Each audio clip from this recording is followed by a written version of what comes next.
Bonjour à tous, j'espère que vous allez très bien. Bienvenue sur Oser Renaître, le podcast qui met en lumière les personnes qui partent à la découverte de leur vraie nature pour mieux se connaître. J'ai la joie de vous retrouver pour partager avec vous une nouvelle entrevue avec Lily, sous son vrai prénom Aurélie. J'ai vraiment à cœur de partager avec vous le témoignage de cette femme qui mène avec optimisme un combat contre son cancer du sein au travers d'une série d'interviews que nous avons nommée ensemble Le Réveil de Lily, le podcast qui redonne goût à la vie. Je suis Sarah Galvan et j'accompagne les personnes qui sont en quête de sens, de besoin de liberté, de bien-être et qui souhaitent apprendre à changer le regard qu'elles portent sur elles-mêmes ainsi que sur le monde extérieur. Lors du précédent épisode, ras-le-bol de ressembler à un petit mouton frisé, je veux renouer avec ma féminité, Aurélie nous confiait que depuis son cancer, elle assume qui elle est même si ça déplaît à son entourage. Elle s'assume plus physiquement. J'ose dorénavant sortir sans maquillage, sans faire de brushing. J'étais moins focus sur ces détails superficiels du fait de porter toute mon attention sur le combat de mon cancer, nous dit-elle. Mais elle s'affirme également plus dans ses décisions, ce qui est une très bonne chose. Par ailleurs, elle nous avait exprimé qu'elle devait encore faire preuve de patience. Force est de constater que les choses ne vont pas assez vite selon elle. Renouer avec sa féminité lui demande d'user de sa créativité et c'est ce qu'elle nous partageait dans cette entrevue. Vous écoutez l'épisode numéro 8 qui s'intitule « Mon cancer et mes émotions ». Je m'intéresse beaucoup à la médecine traditionnelle chinoise et récemment on m'a offert le livre « Reflet de la lune sur l'eau ». Il s'agit d'un magnifique ouvrage de Xiaolang Cao, chirurgienne et praticienne de médecine traditionnelle chinoise, qui nous enseigne comment il est possible d'harmoniser son corps pour prévenir des maladies à chaque étape de la vie d'une femme. Dès les premiers chapitres, elle met l'accent sur le fait que si nous sommes pris de façon excessive par une émotion, et ce sur une longue période, le flot de notre énergie sera perturbé et il y aura des risques pour que nous tombions malades. Dans son livre, il est dit qu'il existe des causes internes de déséquilibre. Ces causes internes correspondent à 7 émotions, à savoir la joie, la colère, l'anxiété, l'obsession, la tristesse, l'horreur et pour finir la peur. L'important c'est donc de trouver un équilibre dans nos émotions. À noter pour ceux qui seraient intéressés que je vous préciserai les références de son livre dans le descriptif. Que nos croyances s'accordent avec celles de la médecine traditionnelle chinoise ou celles de la médecine allopathique, nous sommes tous et tous les jours traversés par des émotions qui varient en fonction d'énormément de facteurs internes et externes. J'ai voulu dans cet épisode questionner Aurélie pour savoir comment elle a vécu ses émotions pendant et après son cancer. Vous découvrirez ce qu'elle met en place pour augmenter son énergie, c'est-à-dire son moral en cas de baisse de régime. Mais aussi comment aujourd'hui elle assume et se sent libre d'exprimer ses émotions sans ressentir de la culpabilité. Et pour finir, elle vous dévoilera le rituel qu'elle a mis en place depuis son cancer pour l'aider à libérer ses émotions. Je vous préviens, si vous êtes hypersensible, cet épisode est fait pour vous. Je vous souhaite une très belle écoute de cette 8e session que nous avons enregistrée le 21 juillet 2020. Bonjour Aurélie. Bonjour Sarah. Comment vas-tu? Ça va très bien, toujours quand je t'entends. Un peu fatiguée comme tout le monde, mais ça va. C'est vrai qu'on a une période caniculaire, donc comme je te dis intimement, moi aussi je suis un peu fatiguée, j'avoue.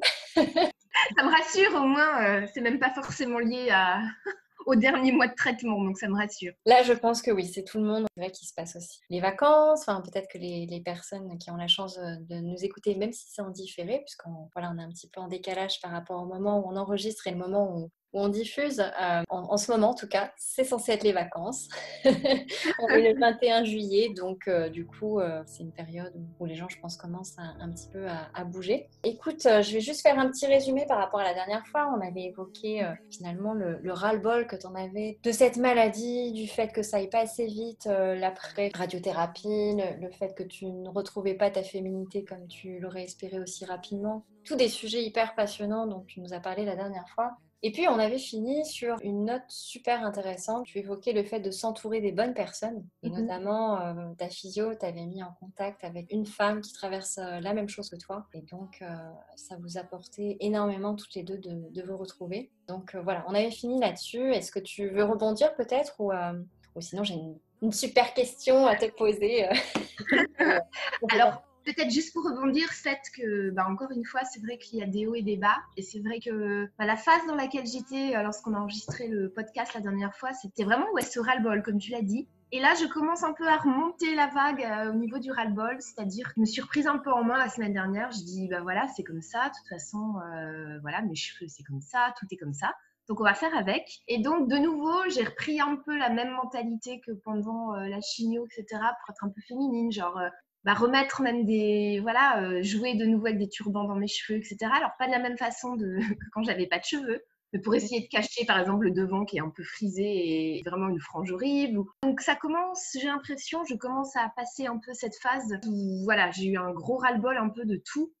Et là, ça commence à aller mieux. Donc, c'est vraiment toujours des hauts et des bas. C'est surtout comment est-ce qu'on arrive à remonter dans ces cas-là. Et c'est vrai que tout va pas aussi vite qu'on le veut, malheureusement, mais on arrive à rebondir. Qu'est-ce qui fait que dans les moments où tu as l'impression que ton énergie, elle remonte, est-ce que tu prends conscience que tu as changé quelque chose dans ton quotidien? Par exemple, je sais pas, des pensées, une façon de te parler, ou tu vas voir quelqu'un, ou est-ce que tu as remarqué quelque chose? Alors, par exemple, on va dire j'ai un ras-le-bol, je me vois donc plus féminine ou je suis frustrée que les choses n'aillent pas aussi vite que je le veux. Et en fait, je crois que j'ai pris le temps d'analyser un peu pourquoi je me sentais de cette façon. Et j'ai pris le temps aussi d'accepter ces émotions. En fait, c'est la grande différence avec ce que j'aurais pu faire il y a 2 ans peut-être. C'est que maintenant, j'accepte. C'est-à-dire que je me dis pas, bon, on essaye de mettre ça sous un oreiller et on oublie ces émotions-là. Non, je les ai vraiment. Et plutôt que de me sentir un peu, de culpabiliser en fait, de ressentir ces émotions et de les dire aux gens. Et il y a des gens qui comprennent pas, hein, qui me disent, mais enfin quand même, tu viens de faire 1 an de traitement anticancéreux, etc. Comment tu oses quelque part te plaindre de choses superficielles? Et en fait, je me dis la grande différence justement, les amis, c'est que maintenant j'assume, oui, j'ai vécu des choses qui n'étaient pas superficielles du tout, c'était difficile. Et pour le coup, je me donne encore plus le droit de me plaindre, d'accepter ces émotions. Et donc, pour le coup, en acceptant ces émotions, je crois que j'arrive à surmonter un peu la chose et ça me donne du dynamisme pour justement, voilà, c'est comme ça, de toute façon, je peux rien y changer. Donc, on va de nouveau un peu me remettre dans le mode que j'avais tout le long des traitements, c'est-à-dire, comment est-ce que je vais faire pour arriver à surmonter ces semaines qui sont pas forcément faciles pour différentes raisons au niveau émotionnel et vraiment accepter tout ça encore une fois et trouver des solutions. Moi, je trouve ça incroyable, ces donneurs de leçons qui finalement te disent il faut que tu souffres d'une certaine, comme s'il y avait une quantité, un niveau à atteindre de souffrance personnelle pour pouvoir se plaindre. Or, peu importe, excuse-moi, mais que tu passes par un cancer ou que tu passes par quelque chose qui, toi, t'impacte personnellement, l'autre ne connaît pas ton parcours. Je trouve ça incroyable, hein, ces personnes qui se permettent de dire non, t'as pas le droit de te plaindre, t'as pas le droit d'exprimer ton émotion. Et du coup, je rebondis sur une question en rapport avec tes émotions. Tu dis les accueillir, mais qu'est-ce que tu fais pour les accueillir? Alors, en fait, j'accepte de pleurer si. Alors, encore une fois, moi, ça passe beaucoup. C'est pas que je me mets à pleurer d'un coup comme ça, toute seule, sans rien faire. C'est plus que je vais regarder une série et je vais me mettre à pleurer alors qu'il n'y a aucune raison de pleurer. Hein. Les fameuses séries à l'eau de rose. Ouais, par exemple, ou quelque chose qui va juste, voilà, qui va provoquer une émotion, quelle qu'elle soit, même si je regarde quelque chose qui me provoque un peu un rire, et au bout d'un moment, ça va me faire rire, mais un peu plus que ce serait supposé me faire rire, ou ça va me faire pleurer un peu plus, et en fait, c'est à travers tout ça que j'arrive à vraiment exprimer mes émotions, et en fait, ça projette un peu sur tout ce que je vois autour de moi, en fait, que ce soit dans la rue, à la télé. Mais est-ce que tu es en train de dire du coup que tu provoques, c'est-à-dire que tu te donnes une circonstance, une situation pour aller justement dans cette émotion-là, ou ça vient comme ça spontanément, un peu comme un cheveu sur la soupe, il y a quelque chose qui s'ouvre et puis là tu dis ah bah tiens, là j'ai de l'émotion qui vient et du coup je me laisse juste vivre pleinement cette émotion-là. Alors c'est vrai que me connaissant de mieux en mieux, je crois que je provoque un peu quelque part, c'est-à-dire que je sais qu'en regardant telle ou telle chose ou Ouais, tu sens que tu as besoin de libérer quelque chose à la base et tu dis bon, j'ai un peu de mal, ça bloque. Et en fait, je trouve un moyen pour réussir à exprimer cette émotion, en fait, même si c'est à travers quelque chose qui n'est pas lié forcément, moi, à ce que je traverse, mais ça va vraiment m'aider à libérer tout. Et pour le coup, je vais reprojeter justement les choses sur moi et ça m'aide à vraiment passer ce cap et à accepter les émotions qui me sont propres, pour le coup, et qui ne sont pas propres à la série. Ouais, d'accord. Et une fois que tu as vécu cette émotion-là, est-ce que tu mets autre chose en place? Je sais pas, par exemple, moi je sais que je conseille beaucoup de passer par l'écriture ou les arts en général. Hein. J'amène souvent les personnes à se connecter à quelque chose qui leur est propre, mais qui en tout cas leur parle très personnellement, c'est-à-dire de renouer souvent au travers de l'art. Donc ça peut être le dessin, ça peut être la peinture, ça peut être même de la couture, peu importe. Mais vraiment quelque chose dans lequel il s'éclate et en même temps qui fait que le mental lâche un peu voilà, tout ce qui peut venir de manière automatique. Est-ce que toi, tu as un rituel qui s'opère après ou tu regardes juste ton film, tu pleures et puis après tu passes à autre chose? Non, alors clairement, alors c'est pas forcément tout de suite après, mais moi clairement c'est l'écriture et c'était vraiment. Encore une fois, je vais pas écrire tous les jours, je vais pas mettre la pression. C'est juste que j'ai l'impression qu'une fois que j'ai ma phase qui est un peu digérée en moi, écrire et j'ai l'impression que comme ça je peux tourner un peu la page et hop, on rebondit. Donc Exactement. ça fait vraiment partie du processus, ouais. L'art-thérapie par l'écriture, mais ça, oui, je posterai d'ailleurs des articles à ce sujet parce que c'est hyper puissant, le fait de coucher sur papier ce qu'on peut avoir à l'esprit. J'invite vraiment à tous ceux et celles qui n'osent pas le faire, mais faites-le, essayez, tentez, ça marche. Non, ça fait vraiment du bien. Ça fait vraiment du bien. Vous n'êtes pas obligé D'ailleurs, d'écrire un blog comme Aurélie, hein, parce qu'en plus elle écrit très bien, donc faut pas vous mettre la pression, mais au moins tester un petit journal, voilà, c'est pas compliqué, hein, il suffit de se poser, de mettre la date et puis de laisser venir ce qui doit venir. Et vous allez voir, hein, moi je conseille aussi, c'est petit chrono de 5 minutes, comme ça il n'y a pas de pression, c'est pas très long, et puis en fin de compte vous allez vous rendre compte que 5 minutes c'est pas assez. Confirme Aurélie, mais... c'est vrai. Et en parlant de ça, d'ailleurs, c'est drôle parce que lorsque j'ai commencé ma chimiothérapie, en fait, j'ai commencé un journal, mais c'était vraiment plus pour moi. En fait, je me disais, c'est des moments. Je pense que j'ai besoin de me rappeler de cette période parce que c'est une période tellement terrible, et tellement forte que j'ai envie de m'en rappeler. Et en fait, j'ai enfin osé ouvrir donc ce journal qui est pas long du tout parce que je l'ai vraiment fait. Alors ma chimio a duré des mois, mais c'est vrai que j'écrivais pas forcément très souvent. Mais souvent, bizarrement, j'écrivais quand j'arrivais là-bas pour commencer ma séance de chimio. Et en fait, donc j'ai ouvert ce journal l'autre jour et ça m'a fait rire, pleurer et c'est quelque chose qui est très fort. Et ça, c'est vrai que je pense que quand on traverse des moments qui sont très difficiles, eh ben, je pense vraiment que ça peut aider. Et comme tu le dis, là, il ne s'agit pas d'écrire bien, pas bien, mais juste pour soi en fait. Et alors quand on relit à un moment donné à l'étape en fait prochaine à laquelle on est passé, ça fait vraiment du bien. Et je pense que c'est très important. Donc je voulais juste rebondir sur ce que tu disais. Ouais, pour libérer les émotions, ouais, moi je trouve que c'est Ouais. assez puissant. En tout cas, bah, merci ouais, voilà, encore une fois d'être hyper authentique et de partager comment tu as vécu pendant et puis après finalement comment tu gères tes émotions. Tout le monde, comme tu dis, des fois ne comprend pas qu'on puisse voilà, accueillir simplement ses émotions et se laisser traverser par elles. Ça paraît impossible pour certaines personnes qui sont vraiment dans la retenue et pour autant, je peux vous assurer que ça change la vie, vraiment. C'est pas une question d'être faible, surtout chez les hommes, ou souvent montrer sa tristesse. Ou... Moi, perso, je trouve ça hyper beau. À chaque fois, ça me touche parce que ça montre une réelle authenticité. Et puis, en même temps, voilà, on est tous humains, hommes, femmes, enfants, adultes, personnes âgées.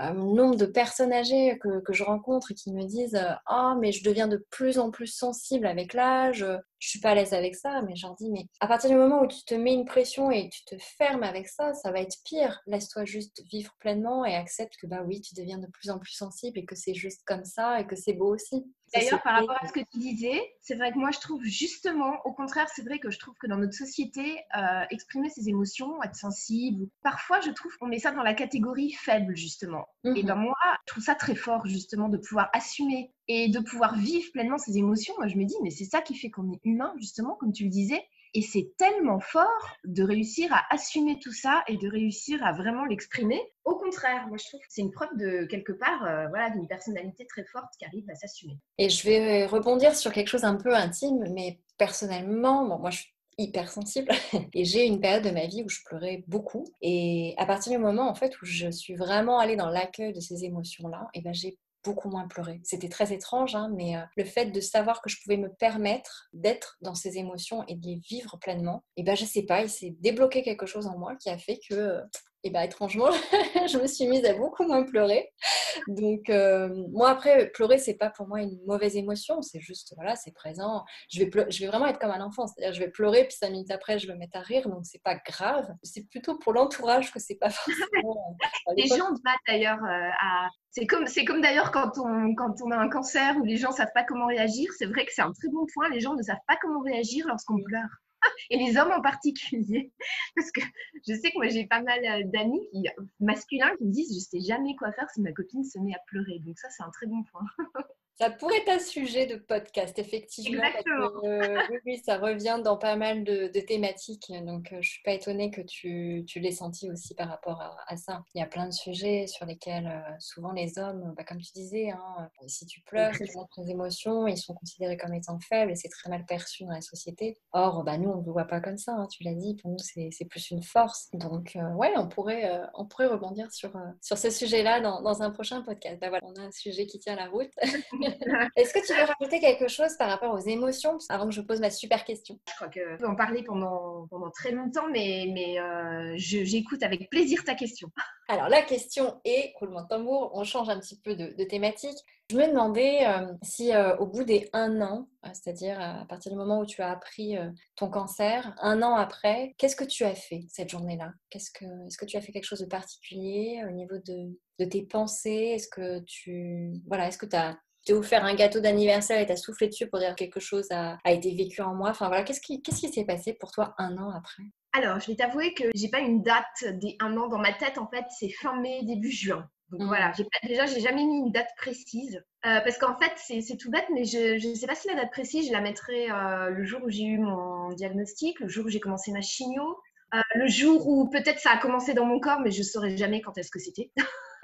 Ouais. Parce que je pense que ça a commencé pour différentes raisons. Donc en fait, voilà, bon, je le mets forcément vers fin mai, début juin, lorsqu'on m'a donné le verdict. Alors, j'ai rien fait de spécifique. Par contre, c'est vrai que je crois que j'ai réalisé, en fait, c'est lorsque mon frère m'a parlé de tout et rien, puis je lui disais justement, c'était ma période un peu de frustration.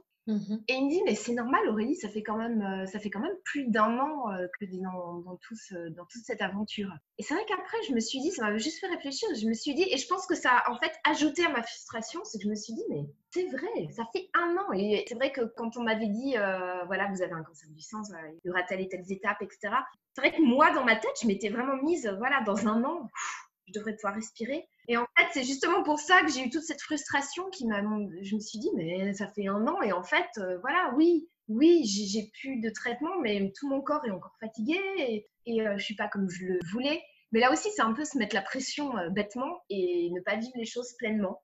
Donc après, c'est vrai que j'ai réussi à retourner la chose en me disant, ça fait aussi 1 an que j'ai tellement, tellement évolué et que j'ai fait tellement quelque part de progrès avec moi-même et que je m'accepte tellement plus. Donc en fait, je vois ça finalement de façon maintenant beaucoup plus positive. Si tu me poses la question aujourd'hui, je me dis, en 1 an, quel travail a été fait et au niveau physique avec le traitement et au niveau émotionnel, ouais. Mais c'est justement ça, moi j'allais rebondir là-dessus en disant, à mon avis, le fait que tu, entre guillemets, te sois mis la pression en te disant, dans 1 an, ça ira mieux, c'est ce qui t'a fait tenir le coup et c'est ce qui a fait que probablement tu as vaincu tout ça beaucoup plus rapidement, peut-être aussi. Ouais. Non, vraiment, chapeau, bravo. De toute façon, je suis très contente pour toi, vraiment, tu le mérites tellement que, voilà, laisse-toi encore le temps, voilà, d'être à l'écoute de ton corps, il y a beaucoup de choses qui se passent, enfin, voilà, comme vous savez, à l'antenne, hein, j'échange pas mal avec Aurélie, donc je connais aussi son quotidien, et c'est vrai qu'il faut être à l'écoute de son corps, hein, cancer ou pas cancer, on ne le redira jamais assez, mais encore plus quand, voilà, on retourne à la vie de tous les jours, avec, mine de rien, Aurélie a repris le travail aussi, donc c'est tout un rythme aussi qui change. Bon, t'es pas à temps plein, mais certes, ça, comme tu dis, au niveau du cerveau et tout ça, ça te demande une certaine concentration, donc ça fatigue en plus. Bon, vous avez compris, Aurélie, elle est hyper active aussi, donc au niveau du sport, voilà, elle commence aussi à se tester, donc plein de choses qui se mettent en place. Non, c'est chouette. Ah, c'est grâce aux gens qui m'entourent. Écoute, je trouve ça parfait de finir sur cette note-là, si ça te va aussi, parce que c'est l'heure. Avec plaisir. Je te fais plein de gros bisous et puis je te dis à la semaine prochaine. À la semaine prochaine, Sarah. Merci beaucoup. Je vous remercie pour votre écoute. Si vous avez apprécié notre échange, alors sentez-vous libre de partager cet épisode autour de vous, de le liker ou encore de nous laisser un commentaire. Si vous ressentez le besoin que je partage votre histoire personnelle, contactez-moi directement et nous ferons alors rayonner votre lumière au grand jour. Je me réjouis de vous retrouver pour le prochain épisode qui s'intitule Intimité et cancer. Eh bien, je crois que tout est parfaitement résumé dans ce titre. Aurélie nous partagera donc en toute intimité sa décision quant au fait de mettre ou non des ovules de côté pour avoir des enfants, elle qui n'en avait pas au moment de son cancer.